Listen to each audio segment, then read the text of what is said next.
Hai penghuni malam, selamat datang di kisah malam horor. Kali ini admin akan menceritakan kisah nyata teror leak Bali di villa terangker di Bali. Kisah dimulai dengan 4 orang perempuan dan 2 laki-laki yang akan liburan ke Bali. Kita sebut saja mereka sebagai Henry, Chris, Lilis, Susan, Maya, dan Yanti.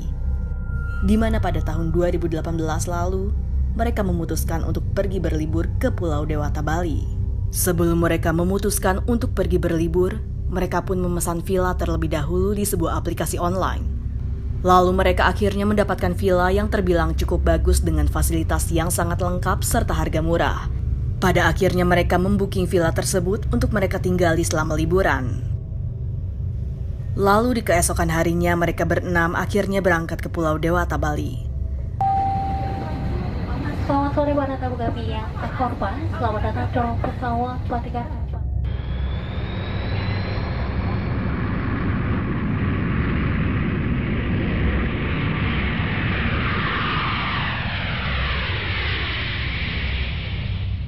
Sesampainya mereka di Bali, mereka pun menaiki taksi untuk menuju lokasi villa yang mereka sudah pesan.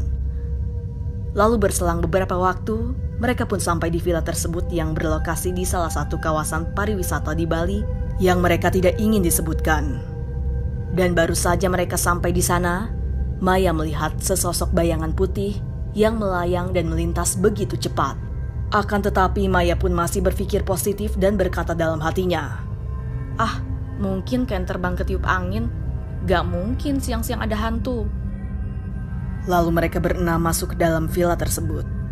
Singkat waktu malam pun tiba. Mereka keluar jalan kaki untuk membeli makan. Sesampainya mereka di sebuah kafe, mereka pun memesan makanan dan salah satu karyawan di sana bertanya kepada mereka. "Halo kak, lagi liburan ya? Nginep di villa mana kak?" Maya pun menjawab, "Saya nginep di villa dekat sini mbok, villa yang di sana tuh warna hijau." Lalu karyawan itu berkata, "Oh di sana kak. Mohon maaf ya kak, kalau bisa hati-hati aja ya kak, jaga sikap dan perkataan jika berada di kawasan sana." Maya pun menjawab, "Oh iya mbok, tapi emangnya kenapa mbok dengan kawasan sana?" Karyawan itu hanya berkata, "Gak apa-apa kak, hati-hati aja nggih." Maya dan teman-temannya pun heran dengan perkataan karyawan yang barusan. Lalu mereka pun selesai makan dan pulang ke villa. Sesampainya di villa, Maya terkejut dikarenakan kembali melihat sesosok makhluk yang seram sedang berdiri tepat di samping villa tersebut.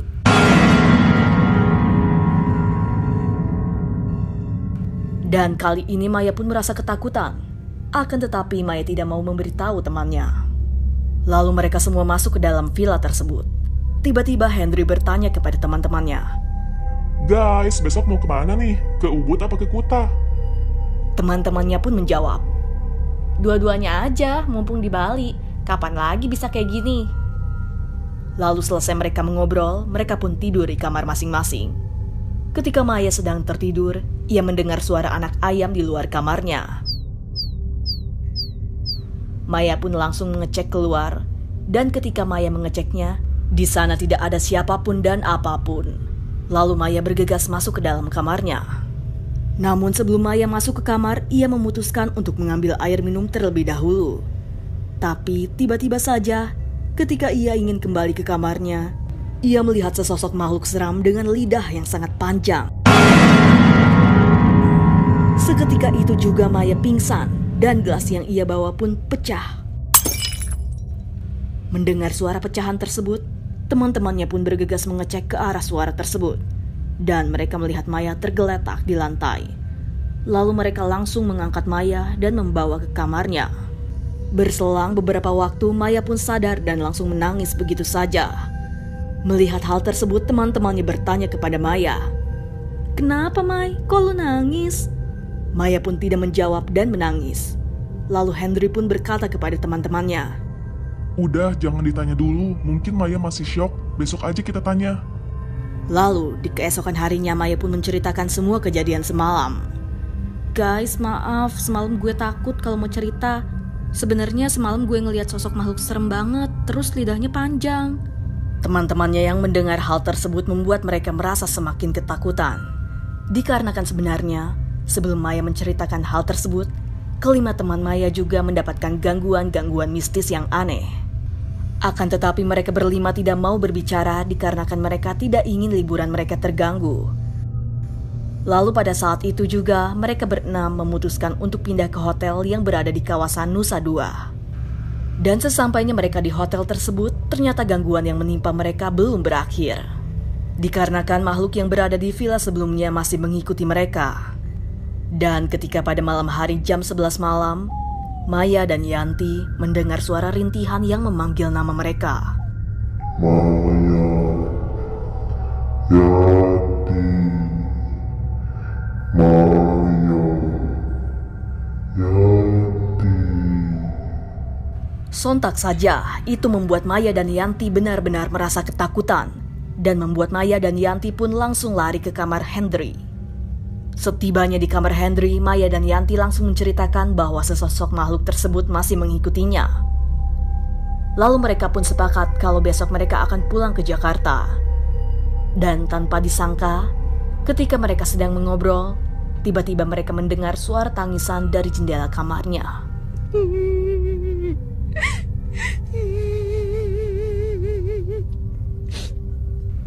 Mereka pun tidak memberanikan diri untuk mengecek keadaan di luar, dikarenakan mereka sudah tahu bahwa itu makhluk gaib yang meneror mereka. Lalu mereka memutuskan untuk tidur berenam di satu kamar Hendry dan Chris pun tidur di kursi. Ketika Hendry dan Chris sedang tidur, mereka mendengar suara nenek-nenek yang berasal dari luar. Meski takut dan mengetahui hal tersebut aneh, Hendry dan Chris mencoba mengecek keluar dikarenakan rasa penasaran mereka. Dan ketika Hendry dan Chris mengecek, ia pun melihat sesosok nenek-nenek yang sedang menari. Namun alangkah kagetnya, dikarenakan setengah dari wajah nenek tersebut sudah berubah seram dan mengerikan. Melihat hal tersebut, mereka berdua langsung lemas dan syok. Namun Hendry tetap menguatkan dirinya untuk membangunkan teman-temannya. Dan tiba-tiba, Maya terbangun dan langsung menari tarian yang sama dengan tarian yang nenek itu lakukan tadi. Melihat hal tersebut, Hendry dan Chris pun menjadi semakin panik dan membuat suasana malam itu semakin mencekam. Lalu Chris pun dengan inisiatif berlari keluar untuk meminta bantuan. Untung saja di sana Chris melihat seseorang yang duduk di bawah pohon. Chris yang melihat itu pun menghampiri orang tersebut untuk meminta bantuan. Tapi saat Chris mentepuk pundak orang tersebut, Chris merasakan panas yang luar biasa pada tangannya, yang seolah-olah terasa seperti terbakar. Lalu saat orang tersebut menoleh, wajah orang tersebut terlihat seram dan bermata merah. Seketika itu juga Chris hanya bisa berdiri mematung dan hanya bisa memandangi wajah seram dari sosok tersebut. Lalu sesaat kemudian tiba-tiba seseorang menepuk pundak Chris dari belakang. Seketika itu juga Chris tersadar dan bisa bergerak lagi, serta membuat sosok tersebut menghilang begitu saja. Lalu Chris pun memberanikan diri untuk menoleh ke belakang. Ketika Chris melihat ke belakang, ternyata sosok yang menepuk pundak Chris adalah satpam dari hotel tersebut. Melihat hal itu, Chris pun menceritakan semua yang ia dan teman-temannya alami selama liburan di villa tersebut. Mendengar hal itu, satpam itu pun langsung bergegas masuk ke kamar. Setelah satpam tersebut masuk, Maya pun sadar dan ia sangat lemas dan pucat. Lalu satpam itu berkata kepada mereka, Apa salah satu dari kalian ada yang sedang mens? Lalu Yanti pun menjawab, Maya apa yang lagi dapat? Dan satpam itu berkata, Apa Maya melangkahi canang yang ada di villa itu?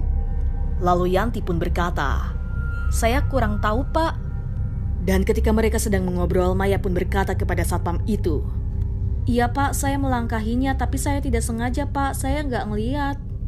Lalu satpam itu berkata, Itulah penyebab kalian diteror makhluk gaib nak, soalnya canang di sana adalah sesajen buat mereka. Dan villa tersebut memang terkenal akan keangkerannya. Lalu mereka semua pun terdiam dan Maya pun meminta maaf kepada teman-temannya. Dan di keesokan harinya mereka pun memutuskan untuk pulang.